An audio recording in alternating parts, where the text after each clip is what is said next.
Hello and welcome to the Brew Hoop Podcast, episode 73. I'm Adam Paris, co-managing editor of brewhoop.com, joined as per usual by the fellas Kyle Carr and Riley Feldman. Guys, how are you doing today?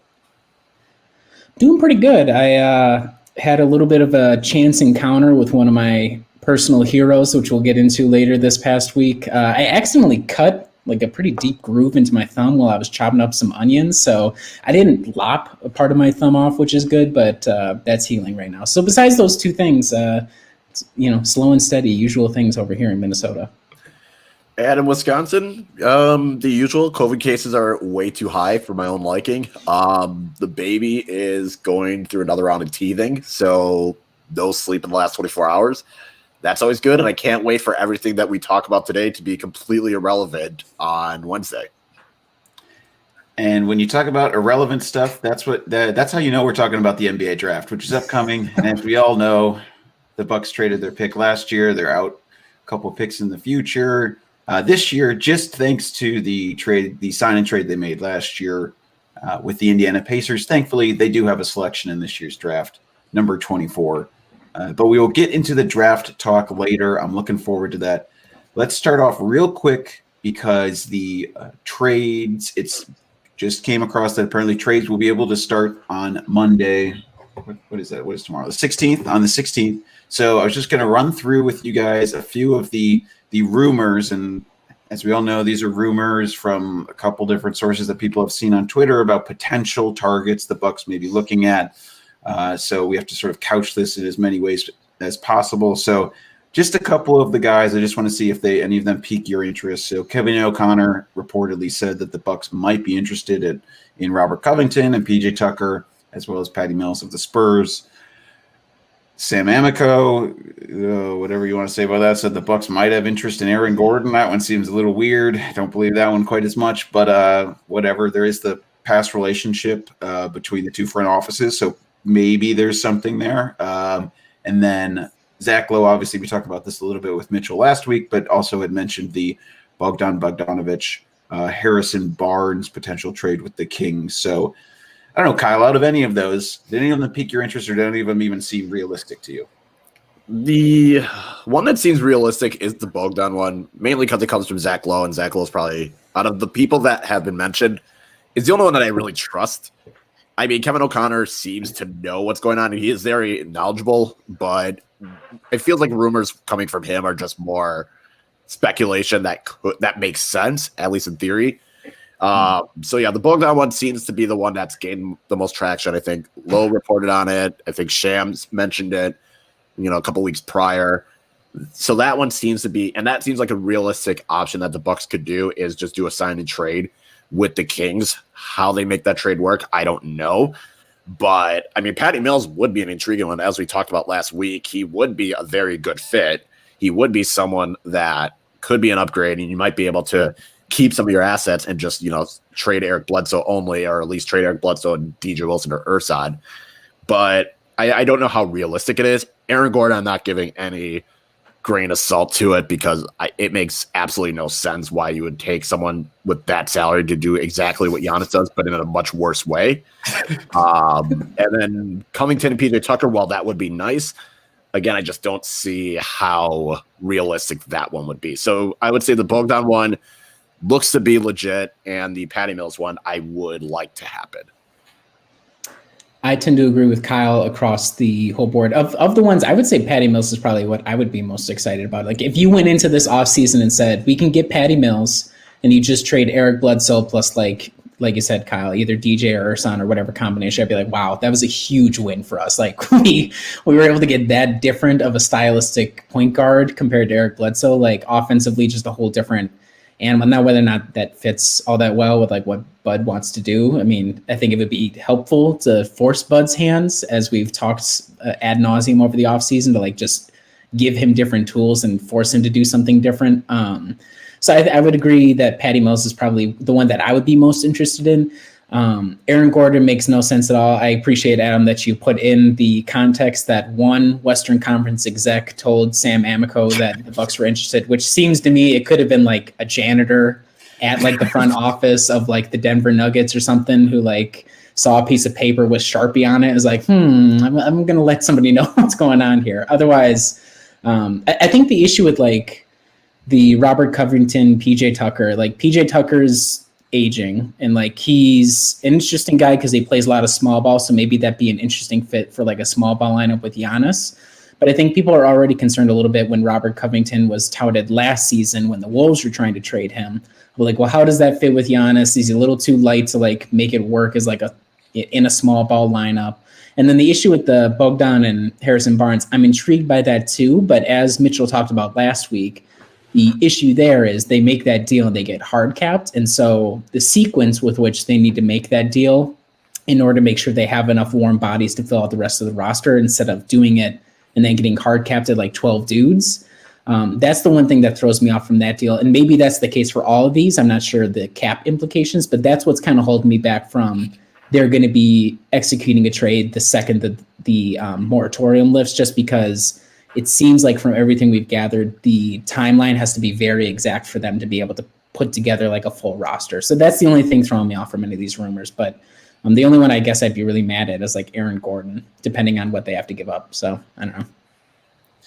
Yeah, the Aaron Gordon one we're just going to throw out. The Patty Mills one is interesting. As we've talked about, like we said, potentially Horst feeling like he has to come in and bring in someone else to force Bud's hand. It's kind of like when, I forget if that was Horst the GM when Kidd like kept playing Gary Payton II or something, and he would like even include him in the starting lineup and stuff, and then eventually he just waived him or something, got rid of him. I'm going to go look right now. That might have been year one of Horst. Yeah, kind of feels a little bit like that situation. I agree the Patty Mills one is interesting. I'm very, very curious to see what kind of approach. And I mean, I know the Bucks can be included in rumors, but it did feel a little interesting to me that they're included in so many rumors, especially given how often. And I mean, part of it could be like you guys said. I mean, the one I put the most credence to is Lowe, but even Lowe, I mean, led his offseason primer with the Bucks because of Giannis mostly, but then also had several speculative things, which seems to indicate that potentially they're interested in doing something. So part of it could be that. But another part of it is when these transactions have happened basically with Horst, they do seem to come basically out of nowhere. I mean, the Bledsoe one, I don't remember the Bucks even being rumored as a place necessarily. Then all of a sudden it was like Greg Monroe's heading to Phoenix along with the first round pick, and we're getting Eric Bledsoe. The trade deadline ones where we picked up. I think Mirotic was because there was like an arms race at the last second before the deadline. Like, it was, I don't know if it was like, it was us and I think one other team that were like trying to up the offers or whatever. And we ended up, what threw us off was we traded for Stanley Johnson because we were getting hyped like, oh, Mirotic is coming. Then we got Stanley Johnson. I was like, okay, that's going to be fine too. And then we ended up rerouting him for Mirotic. But I think Mirotic was somewhat touted in the lead up, at least the week beforehand that the Bucks were interested. I'm pretty sure. I think the George Hill one came out of nowhere, if I remember. That one was like, oh, we got George Hill. Oh, we got rid of Delhi. And wow. Okay, Horst, good job. You got. And I think there was another one where didn't we get like Sam Decker, and we were like, Sam Decker's a Buck now, and then we like rerouted him to Washington for bunch of picks. That was sad because we took on like Jody Meek's salary, but we got a second round pick out of it, and then eventually we used that for Mirotic. That was like the height of John Heist when he was like making a ton of like small little moves, which is I guess what's sort of depressing now because we're so locked in and so many of our picks are out because like we can't even do minor cap minutia moves to like add some more assets, or we haven't in a long time. So I think that whole like season leading up to John Horst Executive of the Year is like when you buy him, you're like, oh my God, this guy makes like all the little margin deals. He's like doing 8D chess to like build us out to get like George Hill or whatever for essentially nothing. Like, there's a whole bunch of different areas, which is kind of makes you interested in, it seems like Horst isn't afraid to get involved when trades are available. And so I think even if none of these deals that we're touting right now happen, I'm sure there's probably going to be something coming across the line just because all the stars are aligned to make that happen. Yeah, and I feel like Horst trades always at least you can talk yourself into, yes, this makes complete sense, or this was a good trade. You can at least talk yourself into it or say it was a good trade. Now, obviously, there's some like last year with Tony Snell being traded for John Lure and the first round pick. It was like, okay, I get why you have to do it. You have to get off of the salary. You can waive John Lore, whatever. But it seems like, getting George Hill, that was what I think we all agree was a good trade. I think the Mirotic trade, while it didn't work, you can at least say it was the right idea. It just didn't work out. And I think that's what is going to be interesting this go around is whatever trade Horst makes, it's probably going to be another, yeah, that makes sense. And I mean, we'll all just say, yes, you had to do it because if you trade Bledsoe, then everyone's going to be like, yes, you had to do that, Horst. It might not work, but you had to do it. We understand it. So it's just, I'm curious to see what he's going to do. And maybe, someone like Brook gets traded. Maybe George Hill is the one that gets traded for a couple guys. If you have that Bogdan signing where you got to clear up some salary and you can trade George Hill and just get like 3 whatever guys to fill out the roster. I don't know. That's going to be Horst likes a good deal, and he's going to have to make a trade this week. It's just a matter of who is going to be the one. Yeah, I'm curious if he'll make a trade this week or if he'll wait a little. Because the trades that we were talking about where they came out of nowhere, which were, I would say, his most successful trades, which were the Bledsoe and the Henson and Delhi offloading contracts, were like basically right when the season started or within like a month of the season starting. So I wonder if he'll wait a bit, or if, like you were saying, Riley, because of how they have to do the sequencing of events and like re-signing people. I'm curious how that's going to go in terms of how he'll approach this whole entire offseason and how he'll sequence all of his transactions. I agree with that. And another aspect that I'm kind of wondering too is part of the issue with a lot of these rumors is we haven't really heard what other teams would want back as well. And I think because the timeline for transactions is going to be so shortened because it opens Monday afternoon, the draft is on Wednesday, and then free agency opens on Friday, I think is how things are going to go this week. There's going to be probably a lot of teams that are looking to dupe somebody or get, charge a way higher price than you would expect. And so there might be a situation where we, the fans, have to sit tight. John Horst might be looking, he and the team might understand we have to probably move Eric. We have to look for an upgrade there. But right now, given what the marketplace looks like it's just the price is going to be too high for any sort of, whether that be hard capping ourselves or like giving up too many other players, like having to give up Dante and a pick or something to like get maybe an upgrade. And so I wouldn't be surprised if this week they don't do a trade and they hold off either until the season or once teams kind of settle down a little bit more with what their structure is going to be and see what is like the flotsam and the jetsam and then work it out from there. There's a lot of different options. I'm going to try and be patient. I would advise everybody to be patient. It sounds like for the most part, they're quite aware that Eric needs to go one way or the other. So I'm not going to be too concerned, even if Eric is on the roster, because you're going to have the entire regular season up until the trade deadline to make a move as well. So that's just going to be, there's a lot of different forces and pressures pushing them in certain directions. If they don't pull the trigger right away, that's not concerning necessarily. I have faith that they'll have some sort of plan heading forward to make something happen. Yeah, and I kind of wonder if Giannis' decision on the Supermax or not, I don't know if Giannis is going to say you have until X date to make a decision, because I feel like the second the Bucks can, they're going to make the offer regardless. They're going to say, here's the offer, here you go. We can officially say we're doing it, whatever. But if Giannis, and I think Giannis has until the 21st of December, just because that's when the season starts. So if Giannis says, okay, I'll give you, I'll give you a few weeks, see what you do. Maybe Horst will then wait a bit before making a trade. But if Horst wants to make the move to really solidify, yes, we are trying, and Giannis can make that decision sooner, I think Horst will try and make a trade this week, just so there's not too much speculation. There's not too much, because I think the last thing anyone, including Giannis, wants to do is drag their feet in the Supermax decision. And maybe Horst says, I'm trying to trade Bledsoe, but there's just not a good deal out there. Or we're in the works with this deal. We just got to make the cap work and figure out how the sign and trade work. Maybe then there'll be some patience. But yeah, like Riley said, patience is going to be needed. And I think just the combination of trying to figure out what Giannis is going to do and what's out there in the trade market will kind of dictate what happens on the draft day. And that's going to make it really funny when we trade for Chris Paul 12 hours from now. And by the time this podcast goes out, Chris Paul is going to be our lead point guard. So look out for that. Woohoo. Also, PSA to teams. I know Russell Westbrook's available, but if you can't even say he's not even going to be able to sell tickets for you next year, because you won't be able to have fans and seats unless you're the crazy Dubs Nation, where you have to wear a mask literally every single place you can go in San Francisco, but you're going to have lots of people in the stands. And we all know, rapid tests work perfectly. 99% accurate. Good work. Yep. Anyway, if you're looking for a point guard who has questionable shooting ability, but pretty athletic for his size, defensive playmaker, decent salary, blows chunks in the playoffs usually. Eric Bledsoe's available, and he only has 2 years left on his very reasonable contract, and then it's only $4 million partially guaranteed. So just want to put that out there into the ether that Eric Bledsoe's available for any teams interested in Russell Westbrook. Yeah, that was I think hopefully John Horst just takes that segment, cuts it, sends it out, reply all to all the executives in the league, and they all get a little bit of that. That's great. I don't even need a cut, John, but we are going to cut to our draft coverage, and it is time for us to talk about the 2020 NBA draft, where the Bucks have a single selection this year.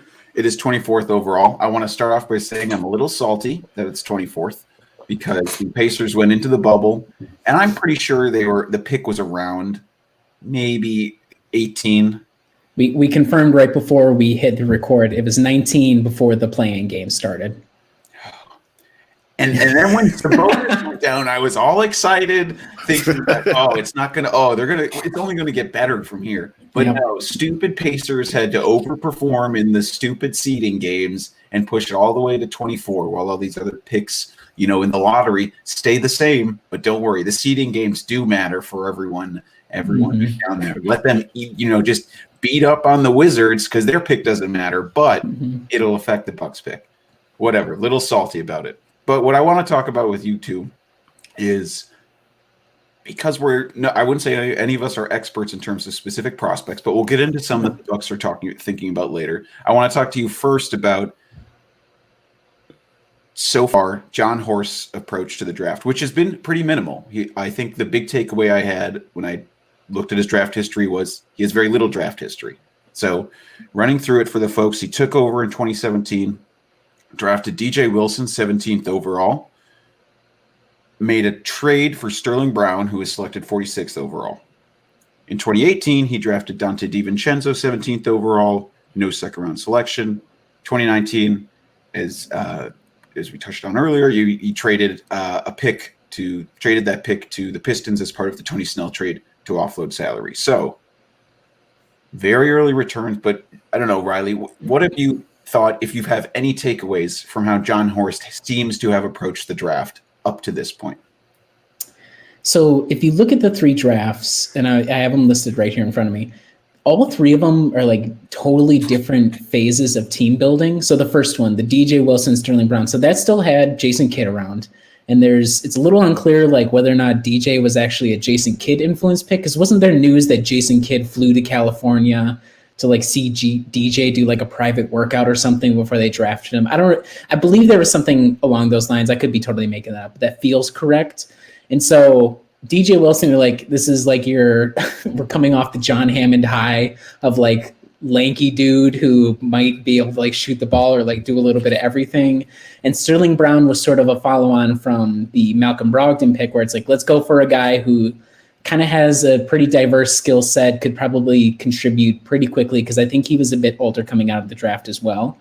So that was like, okay, this is like almost like John Hammond light. We're still sort of figuring out who stays, who goes, what's the core of the roster. Let's add like a ostensibly high upside guy, even though obviously DJ ended up not being all that high upside. Dante pick, that's like I don't know how to really, at the time, everybody can go back and listen. That was probably one of our first podcasts in the newest iteration of the Brew Hoop podcast.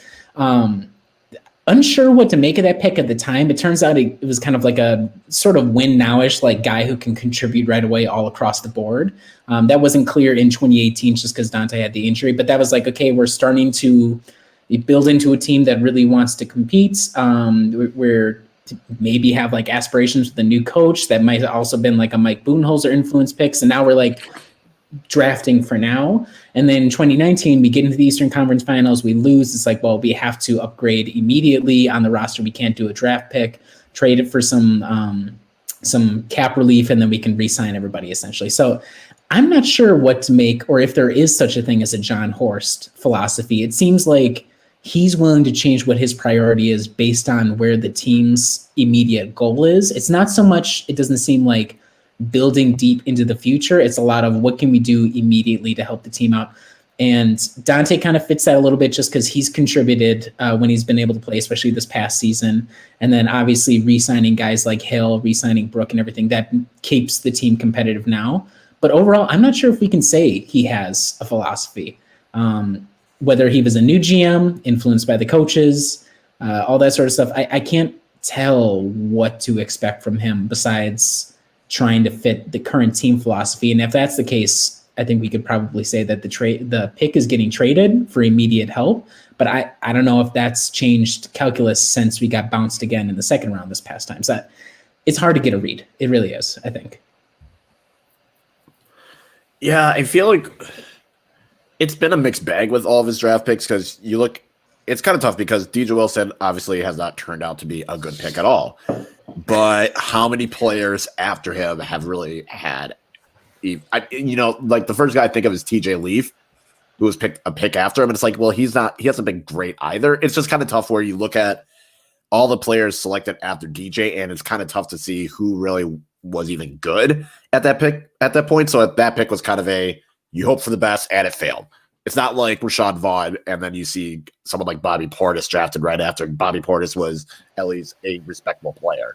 Just for the record books, John Collins was drafted after, OG Anunoby was drafted, Jared Allen was drafted, Kyle Kuzma was drafted, Josh Hart, Derek White. Wait, this was in DJ's draft? Yeah, this is all in DJ's draft. Well, I'm wrong there. Semi Ojale, who kind of sucks, but I think the OG selection is the one that definitely people seem to call out the most. Yeah.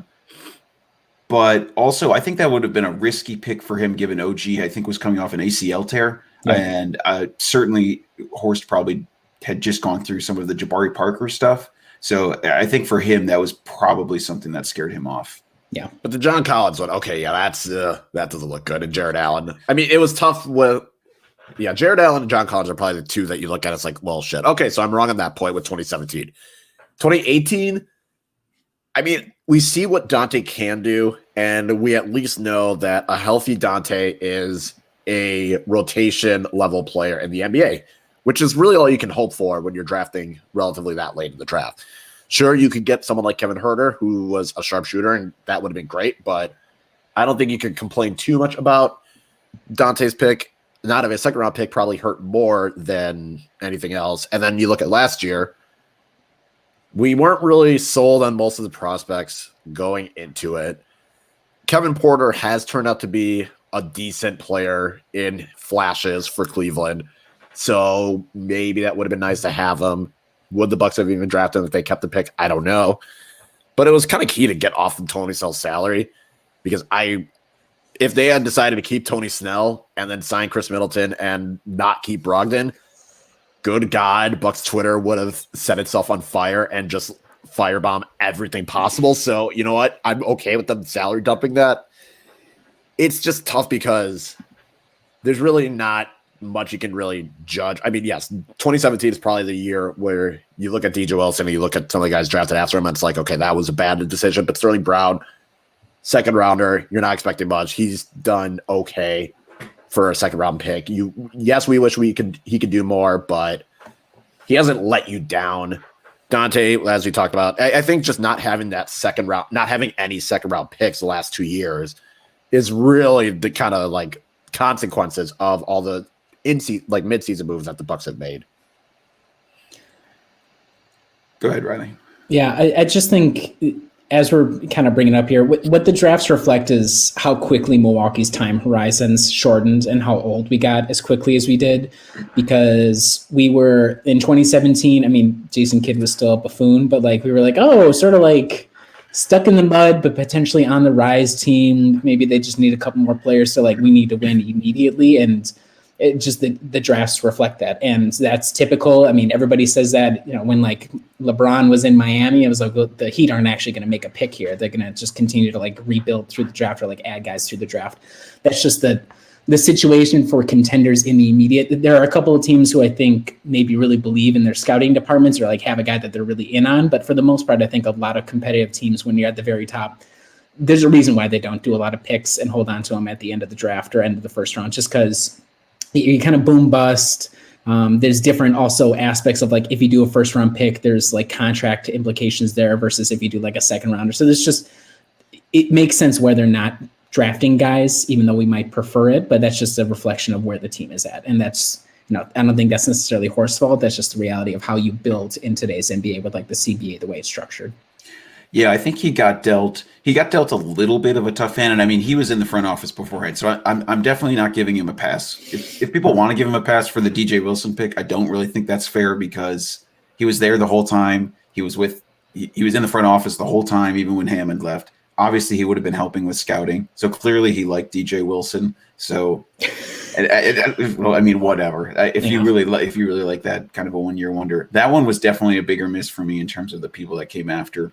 When you're looking at 2018, I think this is still, I mean, obviously they only just played their second year, so there's still a huge mixed bag for these players, but nothing jumps out crazy to me. I mean, there's Herter, there's Lonnie Walker. It's like a whole mix of like two guards that if I'm another team, I'm like, yeah, I think these are all the other teams like Dante DiVincenzo, like, Lonnie Walker, Kevin Herter, Josh Okogie, I mean, plays such great defense for the Wolves. He's a great two-way player. Aaron Holiday, oh yeah, he's intriguing. Landry Shamet, Anthony Simons. I mean, it's all this whole mix of guards and wings that I think other teams' fan bases are equally probably have similar excitement to what some of us have for Dante. Some of us have hope for Dante, although Dante shows up really, really well in the advanced metrics, probably boosted by Milwaukee's team. But I do think Horst was dealt a little bit of a tough hand because, like you said, Riley, the timeline accelerated so rapidly that some of those bad contracts that Hammond had signed, whether it was Henson and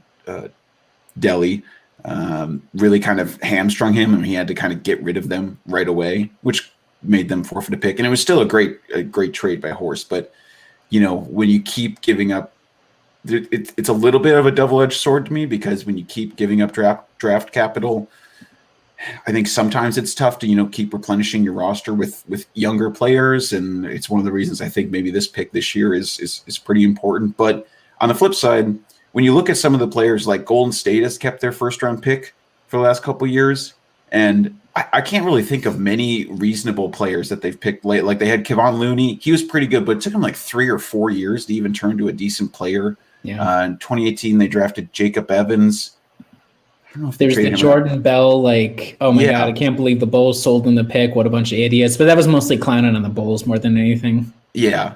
But so I mean, there's a couple ways I mean, in the end, it all still comes down to, can you nail the pick? Yeah. And I don't know if we necessarily have enough confidence with Horst's draft history so far to say that he would be able to nail a pick at any stage of the draft. Yeah. Well, and I think that's what makes this draft. And there's so many, I mean, we can kind of start getting into a little bit heading. I'm not sure. So just gut check right now before we even start discussing philosophy. Do you guys think the Bucks pick somebody and like hold on to them after this draft, like for the season, or what do you think? Given everything we just talked about, the different, shortened timelines, there's difficulties with the cap. Do you think the Bucks will make a draft pick in the 2020 NBA draft? Yes, I think from the sounds of it, other than Chris Paul, there wasn't that many trade rumors that were out there that would have had Milwaukee give up their first-round pick. It seemed like you would give up Bledsoe, DJ, maybe you give up Dante, maybe give up Ersan, maybe give up George Hill. Like, there were other players, but other than Chris Paul and maybe Drew Holiday, there's not really that many trade scenarios in which the Bucks are giving up their first-round pick. Yeah. So I think they make the draft. I think they keep it. I think maybe Milwaukee trades that pick later on in the season, or even later on in the offseason. I say later on in the offseason, like it's not just a month after. But I think they still make the pick. I think they try to keep it. And unless they find a home run trade that they have to do, they'll keep it. Yeah, that's my gut instinct as well, is that they keep it. I'm kind of there too. And I think Kyle's point about the fact that the 24th pick hasn't been involved in a lot of talks. There's not a lot of like talks league wide where I'm hearing like the Celtics, because they have 30 first round picks, they want to package all of their 20 first round picks to like one team to move up. But otherwise, and that's like a tradition for Danny Ainge and company over there. But like otherwise, I haven't heard a lot of other like teams. A couple of the teams at the very top of the lottery wanted to move up or down, but otherwise, it's not a lot of movement. So I think it kind of reflects one, how uncertain people are about this draft. And like, that's all we hear about. Oh, it's a weak draft. And by weak, I think that necessarily means that like, once you get past the top dudes, it's like, we have no idea what to expect from anybody. And then the other aspect is these picks, even though their contracts are guaranteed in a different way than second round picks, they are a lot cheaper for somebody who's kind of a little bit of like a lottery ticket for these teams. And so I think there might be, given the uncertainty with revenue, it's like, well, we can get like a cheaper potential upside guy versus like trying to go through the uncertainties of free agency or trade. So I think, I'm not sure if they'll keep the 24th pick, but I would be surprised if they didn't try to make at least some picks and like try and move around in the second round, just because those guys, the contracts aren't guaranteed in the same way. So that gives them a little bit more flexibility if they, need to cut guys to make some room or whatever. And I think because there's so much uncertainty, we can kind of get to like our personal draft philosophies, but that's at that point, then you can just kind of be like, oh, this guy seems like a decent fit at like whatever pick in the second round. Maybe we'll go for that. So I'm not sure about the 24th, but I do think they will make some sort of draft pick and keep the guy one way or the other. I hope so. It's dumb, but Yeah, I me like too. having just a young guy to root for. That's not like Dragon Bender, who's already flamed out. Like I wasn't super excited about that. I just want all this effort that we're putting in to be useful. Mm-hmm. Also that, yes. Well, so then let's talk about philosophy. I don't know, Kyle, when you think about who you typically go into a draft, you're like, oh, this is the kind of player I would want the Bucks to take. Are you like a best player available guy, a fill the hole guy? How do you kind of approach it? I would say best player available, just because after the Rashad Vaughn draft pick, it became very clear to me that drafting based on need is not a good idea. Unless that need is glaring and you have a player that is like, kind of like, I think of last year where if you had the second pick and John Morant is there, you need a point guard. Then you take John Morant, who is the best point guard. Or if you take the best big man available and you need a big man, I get it. But you just got to take the best player that's there because you can figure out what to do with that player later on. You can, whether they have to come off the bench, whether they start over someone, you figure that out later. If they're ready to play right now, then that's already better than whatever draft pick that you're basing off of need, and you need 2 years down the road. Maybe it takes them 2 years to develop. I think that was kind of the thing with Giannis was you knew you had to you had to wait a couple of years for him to be, a serviceable NBA player, but they understood that as well. Otherwise, the draft in Jabari, he was probably the best player available. Yes, it was between him and Embiid, but Embiid had a lot of red flags in terms of his health and injuries. So you took Jabari. Jabari is the best player that was left. It made sense. Even in like historically past drafts, you look at the Michael Jordan draft. Hakeem Olajuwon was the best player. Houston took him number one. That made sense. Portland decided to draft based off of need. And there were some people that were saying that a big man of Sam Bowie was better than Michael Jordan, even though I think everyone would agree Michael Jordan is the best guard there. They still took more based off of need, took Sam Bowie, obviously Chicago against Michael Jordan. Or you look at Kevin Durant. Kevin Durant probably was a better player than Greg Oden, but Greg Oden was a talented big man. And it's hard to find a talented big man, so they drafted him. I guess drafting the best player that's there just makes it easier because you can configure a roster however you need to. And it's kind of if they can play right now, they'll play. That's what made Malcolm Brogdon so good is he was able to come on from day one and start playing and be good. You're not always going to get a Malcolm Brogdon, but that's what you hope for when you draft the best player that's there. I tend to kind of have a moving target here. So for me, if you're in the lottery, you go for best player available just because ostensibly, as long as your scouting department isn't totally out of sync with like evaluating players, you should have a rough idea of like, here are guys who we think are most valuable regardless of their positions. Like you should have a rough idea of like how you're going to be ranking all the guys available. Once you get outside of the lottery, I too am a little gun shy after the Rashad Vaughn draft. I was just looking at that draft. The only guys in the first round that he did not play more minutes than were like RJ Hunter, Chris McCullough, and like Nikola Milinitinov, who I don't think ever made it over from Europe for the Spurs. So out of like first round guys, there were only 3 dudes who he's played more minutes than. So that was a really bad, like one of the worst whiffs you could imagine. But in general, I think once you get past the lottery, if you are somewhat confident, and this probably goes more so for like big men, just because those guys generally translate immediately a little bit more than like a guard who's trying to like catch up to the speed or like, figure out, especially if they're like a point guard, how they're going to fit with the rest of the players. Like that just takes time. I'm okay drafting for a need, and like Kyle said, that probably ends up going towards like, an older guy who's pretty well established might have like a red flag. I think the thing that held Malcolm back was obviously like the foot issues that everybody was worried about. I just think it's okay to draft for, and like we were talking right before this little segment right here was like, we're competing in the immediates. If you think there's a guy who's like in his early 20s, like 22, who might be able to spell you a couple of minutes like throughout the season and might be like halfway helpful in the playoffs, like I don't mind making that pick if that's what you think. So it's a moving target for me. It switches over between lottery and once you get outside of lottery. Like in the lottery a couple years ago in 2016 when we drafted Thon Maker, I mean, you could ask best player available there or whatever, but like if that's what they were convinced, like, oh, this is the best player available if we project it out, I mean, that's where that philosophy comes in. And then once you get past that, like into the second round, late first, then I'm okay with like need and hope you can kind of craft the guy into something you can use. Just try not to draft a guy who's like only skill is shooting threes. I appreciate that. I appreciate what they were trying to do, like young Rashad Vaughn, but like if he could have 2 skills, I think that's a good basis upon which to build out from there.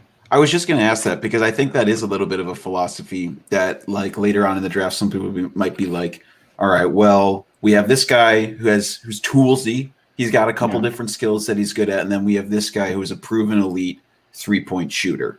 Yeah. Which one are we going to take? Like the Dylan Windler type, that person that I don't think he has panned out thus far in the NBA, or the RJ Hampton, or no, not RJ Hampton. RJ Hunter. Yeah. Same thing. Yeah. Who's the guy that we got for the summer league team who like went to Wofford or whatever, and he was like a white dude who was like one of the greatest 3-point shooters in all of college history, and obviously flamed out because I haven't heard anything from him yet. But like, it's so like Gunner or something. Fletcher McGee. Hunter McGee, yes, yeah. So Fletcher McGee was that Fletcher dude. McGee. He was the shooter. I think Wofford had like a second guy as well, or the Bucks summer league team had a second guy. Correct, and like so in this, it's not fucking Luke May.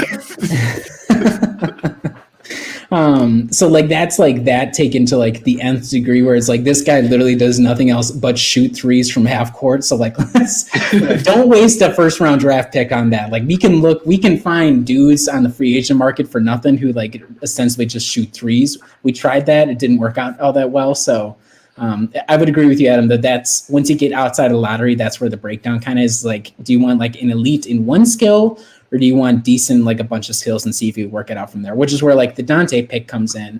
And I would say, for all of us, I think Dante so far, I mean, it's hard to evaluate, but like he's still been a decent player. Malcolm, he could do a little bit of everything, like pretty decent player. Sterling, he could do a little bit of everything, like it didn't pan out, but like had a higher ceiling than other dudes that are like, this is a guy who shoots threes, or like he's an excellent like just rebounder, but like he can't play defense for the life of him or whatever. So that's kind of where I think the team should be going, and we'll see if they follow through with that. I don't know. It's hard to evaluate.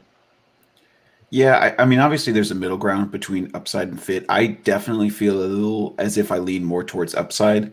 Yeah. A good example a couple years ago was the Dante pick, which I was at the time quite upset about, but I was very mad that Zaire Smith went one pick before for one. Turns out pretty solid job not Turns picking out they had to open a hole in his chest to save his life. So it didn't work out necessarily. Which is a tough break for him, Mr. Sesame. And then Lonnie Walker went right after. And at the time, I would have much preferred Lonnie Walker. He seemed like the kind of guy who was younger, had a lot more, seemingly a little bit more athletic ability, a little bit better shooter off the bounce than Dante. So Lonnie Walker seemed like the upside pick, and Dante seemed a little bit more as if the fit was right. It sort of fit the pass, dribble, shoot mentality that they had. So that's a great example of one where I don't know if I was wrong about that, but I probably was wrong in terms of lambasting the Dante DiVincenzo pick as much as I did, certainly. But I would say generally I lean towards upside. Yeah, I remember wanting Mikal Bridges. I really wanted him. And then Philly had to F it all up and then draft him. And then trade him to Phoenix. So then it was like, well, this is pointless. Now I'm upset. And then Dante got drafted. I was like, fine, whatever. I can see it. I'm not mad at it. But I was very upset that Philly ruined everything by taking Mikal Bridges. That whole draft, and part of the issue too was like the ostensible reporting that like the Bucks tipped their hand that they wanted to trade back or whatever, and then like they effed it up or whatever. Like I don't even know if that's true, but that was like part of the rumor around is like, oh, they effed it up because they like leaked it to some team, and I think Atlanta was like, oh, well, we're not actually going to trade them because whoever you're going to draft is like beyond our board or whatever. I think that's how it ended up. So that's why people got mad. But moving on to like specifically for this draft, we can talk quick about players in particular that we watched 2 minutes of YouTube footage on if we want, but like instead of like a particular player, speaking of like upside, specific fit right now, is there like a different type of player? Like for me going into this draft, I don't care who, but I think I'm probably leaning towards going for like a big of some sorts. Not that this is like a big heavy draft or anything, but I think that's the best opportunity for us to match up our draft horizon and our competitive horizon, because we always have either Bucks of yore in the form of Ursan as a backup at like for the big spot, or we sign brothers of our twin like centers, or we get guys off the scrap heap at the end of the season. And that's all fine. And like, that makes sense. But like, I think if you want somebody who has a better chance of contributing in the immediate and also being a young guy with potential upside, I prefer they kind of go for a big instead of a guard, just because I think that's too risky right now to draft a point guard and hope that works out. Like we hear all the time, like point guards for the most part are not good. They do not help out teams in the first couple of years. And assuming that's true and the Bucks don't magically find the one guy that bucks the trend, pardon the pun, I think they would probably end up be better off going for a big, whether that be a forward or like a center. I don't know, one or the other. But I don't know if you guys have like a specific like archetype that you're looking for heading into this draft. I think for this year, I have two types of players, and they're kind of more one. I'd want either a combo guard, so someone that can play a little bit of two in case Wes Matthews doesn't come back, but can handle ball handling abilities. Like maybe Dante steps up and becomes the starter, and then you could have someone come in and then take over Dante's role / George Hill, or get a point guard that is a playmaker. Obviously, that's going to be a lot tougher because it's going to be really hard to find a decent playmaker this late in the draft. Yeah. But I would say those are the two things I would want, is someone that has playmaking ability or someone that can be a combo guard. Interesting. I'm surprised that you said you want a big Riley. I guess I was leaning more towards guard, but then I think if I were going into this draft, I think we probably need a guard, partially because I guess you can get guards off the scrap heap too, and you can always kind of find a random wing. But I do feel like you could potentially just find some random big, like I think Dragan Bender probably could have played like okay backup minutes. I mean, if you're looking for, I think the difficult thing for me going into this draft is, and I'm curious what you two think, whoever we draft, I don't think he's going to make any sort of difference in terms of he might make a minute difference in terms of our ability to win the championship, but realistically, he is not going to. I mean, whatever Tyler Herro did last year is, I would say, best case scenario for a rookie to ever impact a team's title chances. And I highly doubt we'll get anyone to that caliber, especially given he's barely getting tossed into trades for Giannis. So, I mean, Devin Booker, apparently. Yes. Yeah. But anyway, so I would say that's one of the reasons when I was thinking about type of player, I was definitely thinking about someone a little bit younger, a little more upside, a little less plug and play, like some of the older players in the draft. And and I'm not sure who that player is, but I am kind of thinking that they just kind of go best player available, who's the best guy on your board. And when we reach 24, we'll just take him and hope that it pans out. You're probably right, and we'll talk quick about some specific prospects. But when I was watching the YouTube highlights, there were not a lot of bigs in our range. I was like, "Wow, this guy's lighting the world on fire." So you're right that if they decide there is a guard who is slightly higher upside, I'm not going to be mad at it. I guess when I'm thinking of like what are my concerns every time we go into the playoffs, like one is that Eric Bledsoe is going to implode, but I mean, there's a possibility that if you get a young guard, he also will implode in an even bigger way. Like he won't even be able to defend sort of implosion. And like, what am I always worried about? It's like the 15 minutes we have to give Ursan and hold on for dear life to like get through those 15 minutes and not lose them by minus 30. So it's like, oh, if we can like find like a 22, 23-year-old big who's like not awful, maybe we'll go for that. So that's really the only logic I have going on. I'm just trying to win now is all. So I think at this point, whoever they draft, if assuming they draft somebody to hold on to them, like you said, Adam, we're going to be like happy to have a new face instead of like trying to game plan out like, will George Hill make more than 35%, less than 40% of his threes? Like that's going to be what talking for the entire season is. So give me anybody to like at least dream of some sort of future, good or bad, with them.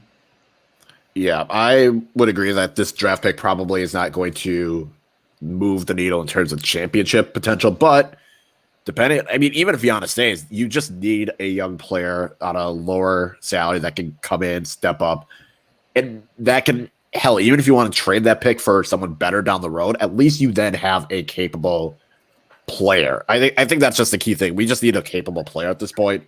If you can get as many of them as possible, whether you want to trade them or play them, that's fine. They just have to be a capable NBA player, because all DJ Wilson is going to do is eat up salary and a bench spot.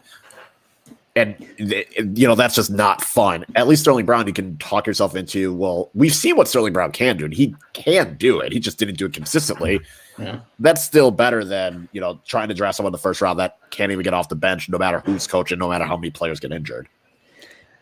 And you guys are correct. We have to keep in mind, assuming Giannis signs to Supermax, we're going to have like $0 to give to anybody. So having a young guy who you can essentially then like, you'll have his bird rights. You can like go above and beyond the cap or whatever to re-sign him. Like it's hard. It's hard to imagine there being a guy at 24 who's going to be that type. But like Malcolm Brogdon ended up being that type, so it's not impossible. So I would also, you guys are probably convincing me live on the podcast that if there's somebody who you can, not this season, but like imagine a couple of years from now is helpful, then I guess that's probably who you should be going for, just because team construction is going to become a hell of a challenge once Giannis signs that Supermax deal, and we got both Chris and him on maximum contracts. Yeah, it's going to be tough, but is there any players that you guys see or had on your 2 minutes of YouTube perusing?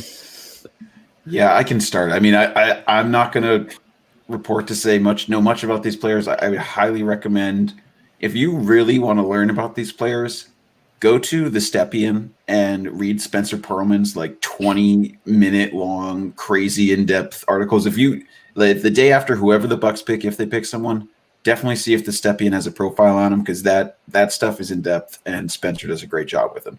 Anyway, the players that I looked at, and the first one I would say, actually both of these might be a little iffy, but I think all of us tried to look at prospects that might be in the Bucks range. So, and both of mine might be a little iffy because I've seen them drafted much higher. But the first one I have was Cole Anthony, who is point guard out of North Carolina.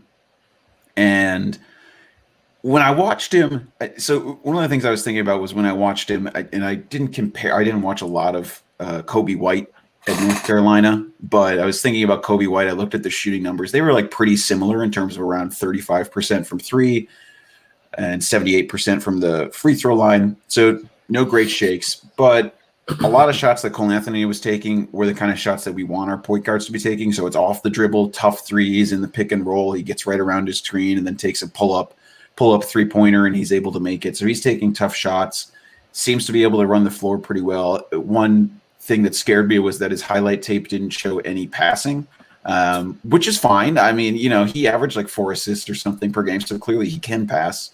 But when I watched some of that wasn't like super impressive. So I don't know if he's a super high level playmaker, but coming out of high school, he was like the number 3 prospect in the country. So there's a little bit of pedigree there. So he was someone that stood out if I was thinking of someone who's young and we would want to potentially shoot from deep and have some of those kind of skills available to him. And then I'll go quick through my other guy. who I was just watching I was watching a YouTube video of this dude right before the podcast. Alexa Pokusevsky. He's like 18. He's barely 18. He is a European 7-footer with a 7'3" wingspan.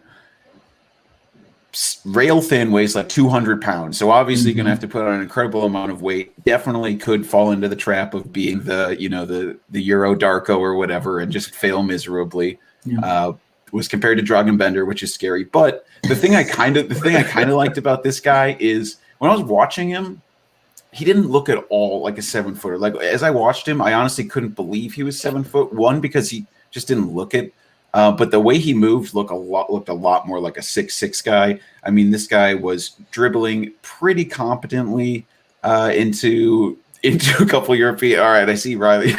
So what you're telling me is, what if Thon Maker was Serbian? No. Look, I knew you would bring this up because I did my work. I went back and watched Thon McCourt tapes of before he was drafted as well. And there is a 0% chance that Thon McCourt could have made any of the types of passes that this dude was making. Okay. Thon his hands were terrible. He couldn't dribble. And the few times he did dribble, he just happened to get like crossover one dude. And that was about it. This guy looks incredibly more competent. And I know I'm drinking the Kool-Aid now, but I swear I went back and watched the Thon tapes because I knew that would be asked. And it's exactly what jumped to my mind. And I thought he looked significantly better with the ball in his hands as a passer and as a dribbler. So anyway, those are my two guys. And I'm glad you brought up Thon. Yeah, that's the thing. There was another French guy who was like, I don't remember. I was just scrolling through Twitter and someone was like, oh, this French guy made like 6 shots over Rudy Gobert in like a pickup game or something. I was like, what if Thon Maker but French? That's like every dude who has like a slight handle and can shoot a 3 who's like really rail thin. I'm like, it's just Thon Maker. That's what that is. So I'm not impressed. I'm just going to run through my 4 guys. So when draft time comes around, I could go to the Stepien, I could go to the Ringer, and I do for information, kind of get an idea of who these guys are. But the person I trust most is my dear brother Jacob, who ostensibly watches more sports than I do and has an idea who any of these players are. So I sit down before the draft and I watch these YouTube highlights with him, and he and I react and go, oh, wow, he made that 3. Look at that. Oh, he dunked it. So that's like the extent of my draft coverage. So the 4 guys he had me watch were Isaiah Stewart out of Washington. I think he's one of those bigs. He has no lift. When he like got off his feet, his vert was like 3 inches. I was like, what is happening? And like, I think in the Ringer, they describe him as like, he has an old school interior offensive style, which I mean, I don't know why my brother had me watch him, but I don't know. He was like a big beefy guy. I was like, okay, if we want just like a dude who's going to shove dudes out of the way with his arms, that's cool. So that was one guy. Tyrell Terry. This was before Terry shot up from like late first rounder to like first overall pick over the past 2 weeks. But at the time it was like, oh, this is like the guard option out of Stanford. Young. He's got like everybody's always looking for like the next Steph Curry range. So that's why like, why can't I remember his name in Atlanta right now? Trae Young, sorry. So that's like Trae Young was like, oh, he has like the range from 3. He can do some playmaking. And to Trae Young's credit, he's like a really good offensive player. So this is like, oh, with Terry, he's got the range and, he's small. It would probably be a problem on defense. But if you're looking for your lead guard at the time, at least it seemed like, okay, this is like an interesting option. I'm not sure if he's going to be available just because he's really shot up some of the lists. Jaden McDaniels, also out of Washington. I'm guessing my brother watched a lot of Huskies basketball this year for some reason.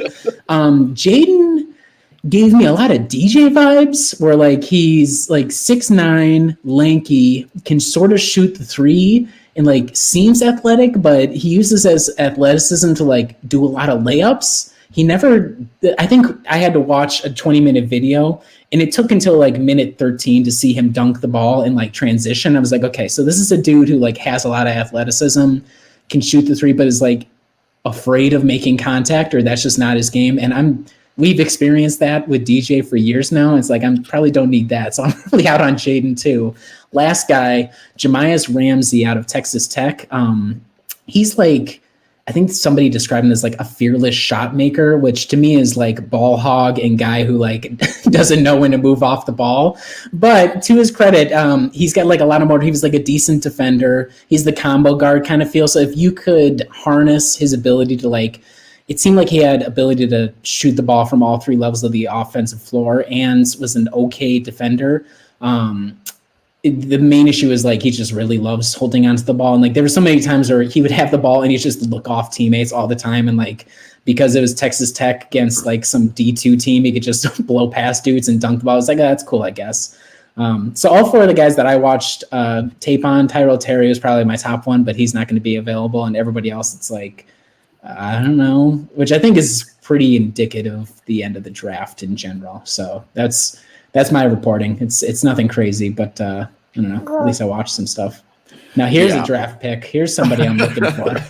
Here's someone for the 20. Let's see. It'd be like 2040 something. 2047? Would it be? No, that's no. It'd be like 2037. Yeah, 2040, 2037. Sitting on my lap, but I had mainly two players that I actually watched and paid attention to. This one also is a European that, well, okay, he's from Argentina, plays at Barcelona, skinny, 19-year-old, able to, run the floor, looks to have some decent defensive tools, played in the third division of their country's league. So just to give you that idea, instead of Thon Maker vibes, I'm not saying he's Giannis, but Leandro Bolmaro is his name. He plays at Barcelona. Again, probably spent more time playing for their B team than their actual team, but thanks to the people at Peachtree Hoops who did a good job breaking down some of his defensive skills. And the thing that really stood out was he's actually a pretty competent defender. And I think that's something that could be really useful down the road. His footwork was good. He was able to fight through screens. I think the tough part with younger players is when they get screened, they probably are wanting to switch the screen compared to trying to fight through it. And with Budenholzer's system, fighting through screens is going to be more important. And he just was able to do that. He just seemed to defensively be able to get it. And I think playing against actual adults will help as well. You get it's a little bit more physical. We saw Luka Doncic. He was able to kind of seamlessly transition to the NBA because he's played against adults for like 4 or 5 years prior. So Bolmaro he's primarily going to be like he's a 6'6" guy that can play guard. It kind of fits more of my combo guard need. Also looks to be more of a floor general and a passer. That was something that also stood out to me and something that I was intrigued about. I think the winger said, he has shades of Joe Ingles and Evan Turner, which the first player, yes, sign me up if he can get his jump shot down. The second player scares me. As long as the Bucks don't pay, a terrible salary, that's fine. Mm-hmm. But yeah, he just looks to be someone that he seems to be a good defender. He seems to be good off the ball and cut pretty well. One of the things that I noticed is his ability to, with the ball in his hand, he seems to just be able to make plays and make passes that Bledsoe hasn't been able to make, and Giannis can make every once in a while. So, and he's good with either hand, so that's helpful as well. So that was the first guy I looked at. The second guy is a big. This one's a little bit more of a risk, but his name is Precious Achiuwa. He played at Memphis this past year. He's 6'9". He's 225 pounds, but he has a 7'2" wingspan. So he definitely would fit more he's a big in today's NBA terms. Kind of reminds me of a Bam Adebayo in terms of just more like positioning and build and kind of style of play. He's very much a energetic big that's going to be like, he's going to run the floor. He's going to potentially cause chaos defensively. He can't shoot. That was one thing that they said, like, he cannot shoot the ball to save his life, which that's always encouraging to look at. I think he only shot like 60% for the free throw line. He's not going to be a good scorer, but he's going to be the kind of guy that he's an athletic enough defender who can really cause chaos and can guard, the Bam Adebayos, or if Budenholzer gets his act together, and this guy turns out to be pretty well, he can guard like those Jimmy Butler, even Kevin Durant type of wing players and kind of take that load off of Giannis. He's a good rebounder, which, again, in this system, you're going to need. So those are the two players that I kind of looked at. I was like, well, maybe, Bolmaro is definitely he's going to need 2-3 years to be really useful, but he at least showed shades that he's not going to be a complete terrible player. While Achiuwu is more of he can come off the bench, just run around, do stuff. I don't need him to score. I just need him to run around and cause chaos defensively. Shades of James Johnson and Montrezl Harrell. So that also was an encouraging sign as well. But those are the two players that I saw. The other one that really was intriguing was RJ Hampton, just because I actually knew who that name was, and he was, at least around Milwaukee's range. I was like, oh yeah, I've heard of that guy. He could be something, but I think he would just be one of those where, because it seemed like if he had stayed in college, he would have been the surefire pick, and decided to go and get paid and play in Australia along with LaMelo Ball, that it kind of hurt his draft stock because, again, he's played against adults, so it's kind of tougher than college kids. But he's just kind of one of those guys where if he could put it all together, he could be a very useful player in year one. But that's a big if he could put it all together. So those are my three. I had a big, I had a guard, and then I briefly looked at a guy that I heard of. I would say out of the players that we've all said, Cole Anthony would probably be the one that I would hope the Bucks would draft. That is realistic. I think Tyrell Terry would be great, but I don't think he's going to fall that far at this point. So Balmaro definitely is interesting to me. I'm probably going to see what the hell he does, regardless of where he gets drafted, because, some are saying that he could be somewhere in the 17-18 range, and some say he's a second-round pick. Yeah. Yeah, and if anybody out there disagrees with our selections, let us know in the comments of the post that will go up with this podcast. Let us know who you actually would like to draft, because you're probably far better informed than we'll ever hope to be, and that's okay. 100%. The one thing I will say, two things real quick. If we do get a guard, this is a small, maybe difficult request, but I just want someone who has a tight dribble. I don't know why, but I don't trust Dante. I don't trust Pat. I don't trust Sterling. I don't trust any of these guys as they're just dribbling into the teeth of the defense. Mm-hmm. I just want someone who can really hold on to the ball as they dribble through the defense. And the other thing I was thinking about is it does feel as if Horst has typically gone for guys who go off in the NCAA tournament. If you remember, DJ Wilson went off that year, and then Dante went off and happened to wind up on the Bucks. Yeah. So both of them, yeah. Doesn't have that crutch this year. So I know there weren't a lot of games played in conference tournaments. Hopefully he didn't take too much away from the 2 games the Big Ten played or something. But we'll see if we won't be able to say that he picked the tournament star or whatever. The one thing about him picking guys who did really well in the NCAA tournament was, like, at least John Horst made it feel like it was me as the GM, because I would do the same thing and be like, well, I don't want to do all this scouting stuff, so let me just sit down for 2 weeks. Everybody else is at home or at their office place, like, watching the games. Like, in a way, it made Horst feel relatable. I was like, that's me. And behind there, I was just like, oh, that guy's pretty good. Let's draft him. So I will miss that a little bit, the everyman aspect of John Horst's GM tenure. I'm pretty okay with him not being like I draft like Riley Feldman does. Just, no offense to you, but I'm pretty okay with him doing something different. It's probably for the best. You're right. All right. Well, that was our draft talk. Like Riley said, comment in the article on Brew Hoop and let us know who you would have picked. Right now, we're going to take a quick break and then close it out with our miscellaneous subjects. So stay tuned. All right, I got to go to the bathroom real bad. I'll be right back. Go for it. That's fine. What's going on, Sterling? We hanging out? I don't know if he actually slept, but that was the longest I didn't hear from him. Let's say he's been chilling. So when he's up and about, like so, does he relatively keep it low key, or is he does he screech all that much? No, he's a bit. Well, he's there. He's kind of got like 3 modes. Okay. He's got the right now where he is very chill. He's able to sit on my lap, no problem. Yeah. He's kind of curious. Yeah. Then there's the I just need to crawl everywhere and anywhere and grab whatever toy I find. Yeah. So that's mode 2. That's probably going to happen as soon as I get off this call. We're just going to let him squirm around. And then the third one is he lately has been trying to like stand. So he'll like climb up on something and like try and just hold on to it while standing. That's kind of been his like 3 modes. Okay. So I don't know. Those are 3 good modes. He's a multi-tool player out there, is what you're saying. It's exhausting. Well, so, part of it is like he's recently tried crawling and tried taking Gio's food, and it's like, no, you can't have the dog's food. No, you cannot play with the cat's toy. No, you cannot go down this. No, it's just a whole lot of no. You can't grab these things. I'm trying to be alive here. He's like, whatever, Dad. Watch me eat this. Whoosh. Just throws it in his mouth. And the problem is he likes going to Gio's food, and now Gio, because we've been feeding him actual food and just spilled, Gio's been eating it off the floor.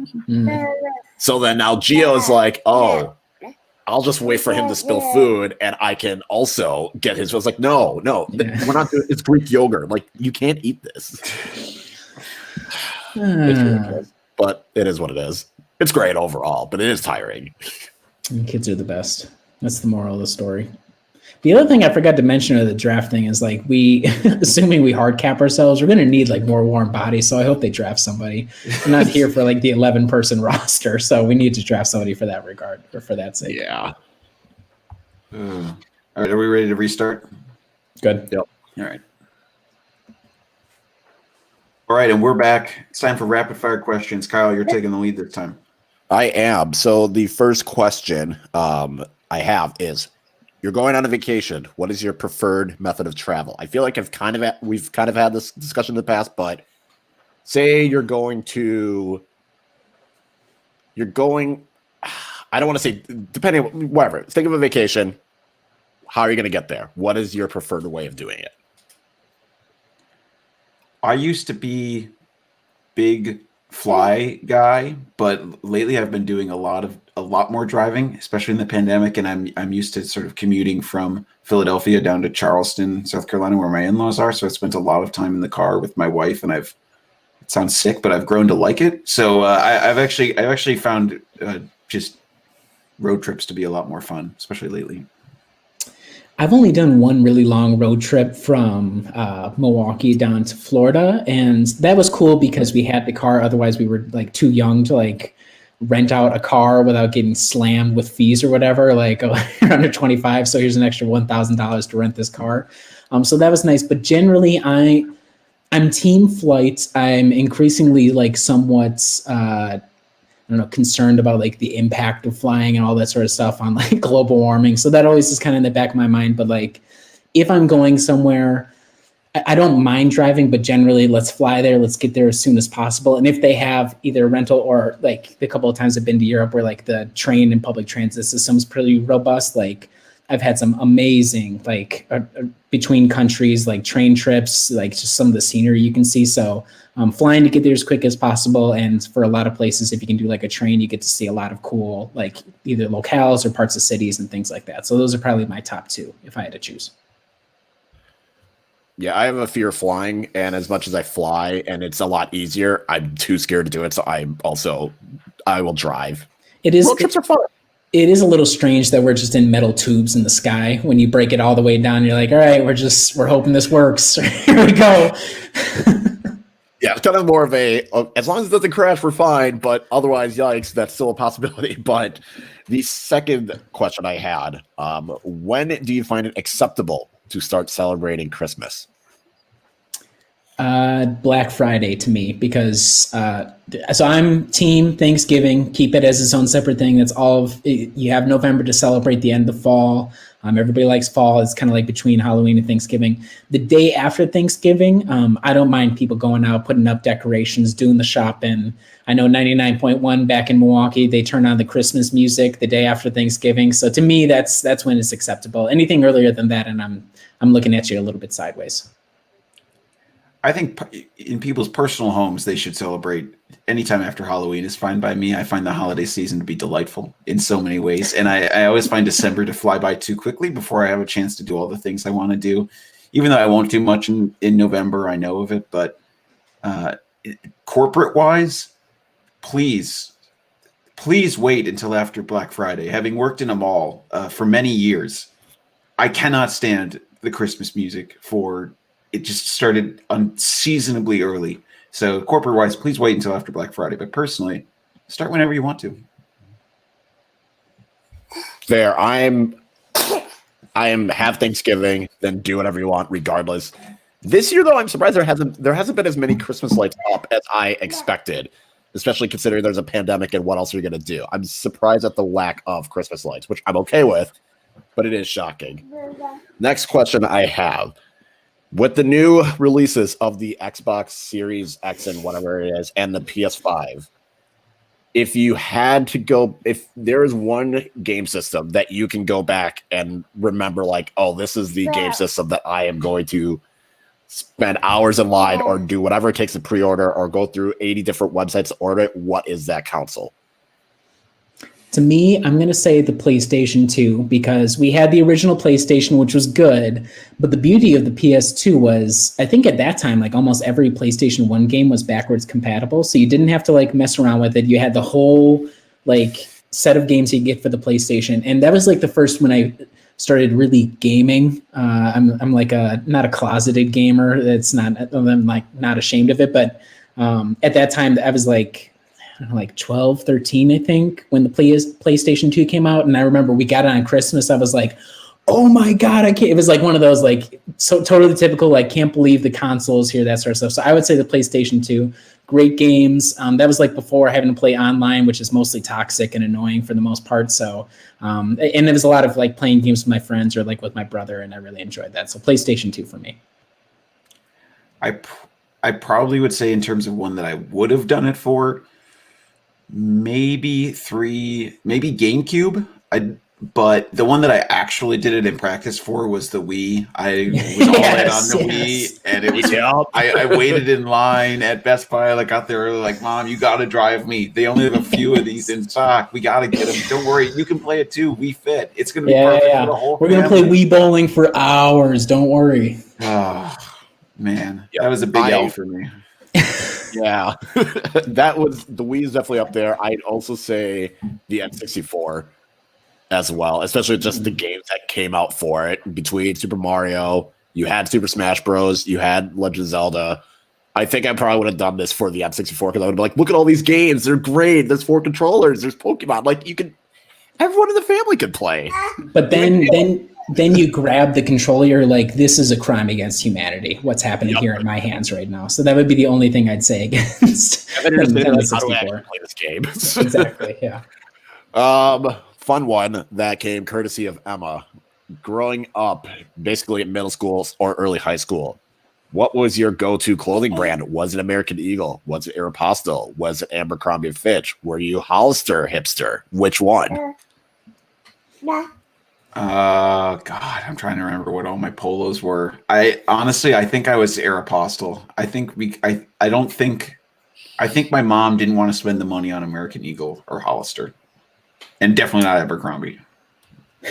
What, like, I don't know this history of Old Navy, but I remember if we were like gonna get styled up, we were like, we're going to Old Navy. So that would be like, I don't know if that's technically like one of the brands you're talking about, but that's the only place. My mother, she loves talking about how her first job was at the Gap, but for some strange reason, we never shopped at the Gap whenever we had the opportunity to do. So I'm guessing that was not a great experience for her, or she just didn't like it. So Old Navy for like, from what I can remember. Otherwise, I mean, I don't know if we necessarily had a brand, but if I was to pick one, that would probably be the one.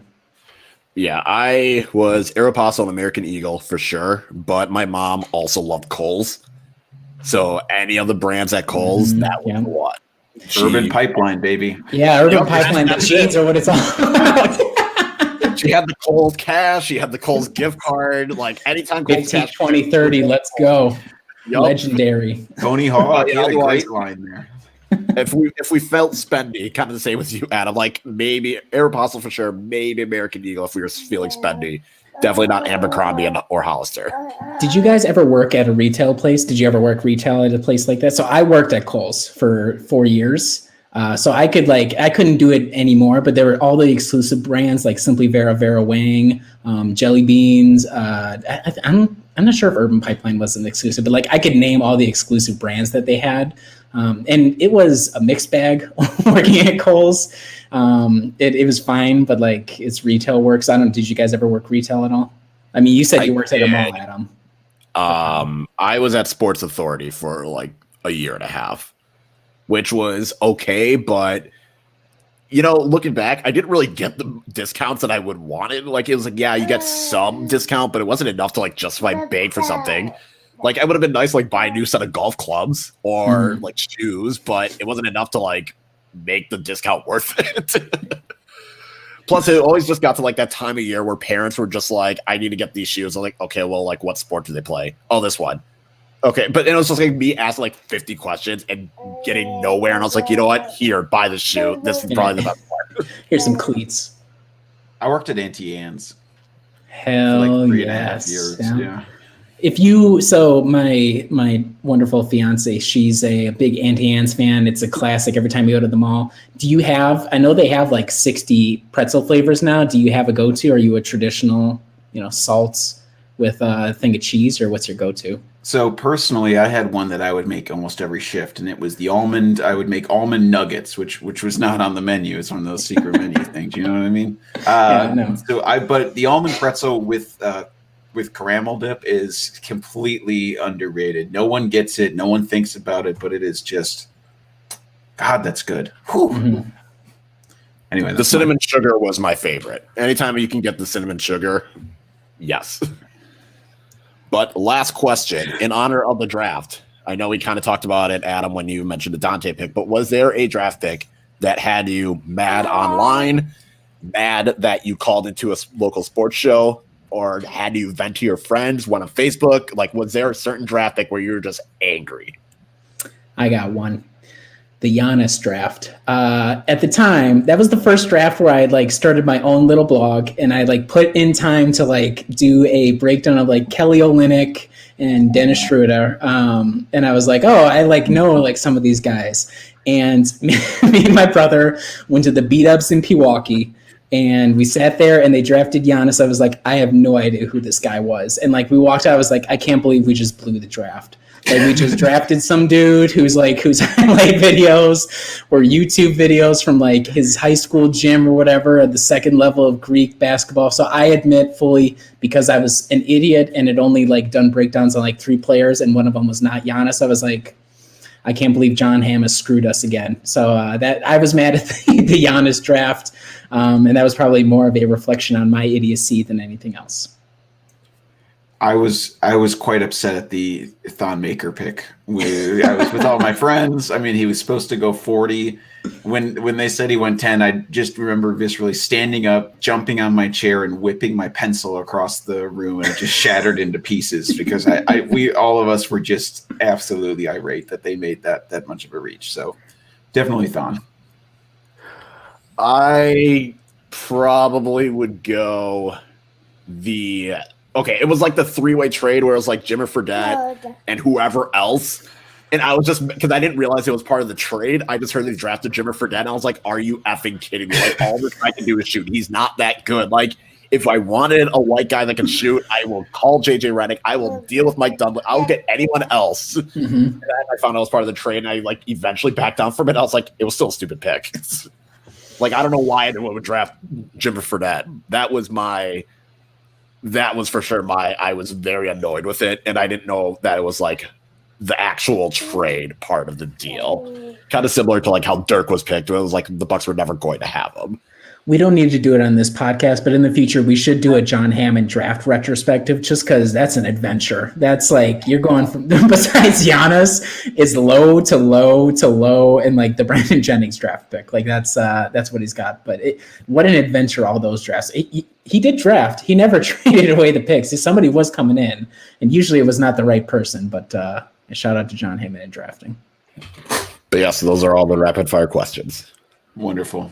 Thanks, Kyle. Well, Riley, it's time for Vulture Talk.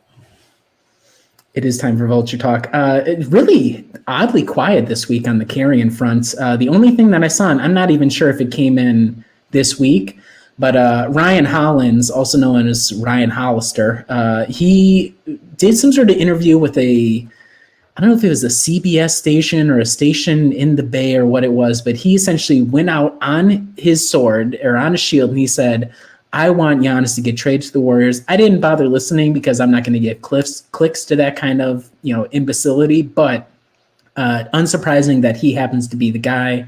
waving the flag this week. I'm sure it'll be somebody else next week who wants to wave the flag for the Raptors or wants to wave the flag for the Mavericks or whoever. But besides some simpletons being out there doing simpleton type stuff, didn't hear a lot. So we actually got a respite.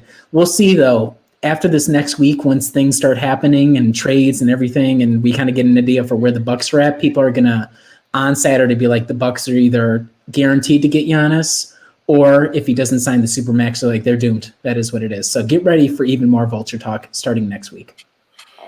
And to follow up on that, the recent Giannis comments, I guess while he was on vacation in Sweden, he talked to some person. Giannis, you're on vacation. I would not want to talk to the media, but that's just me.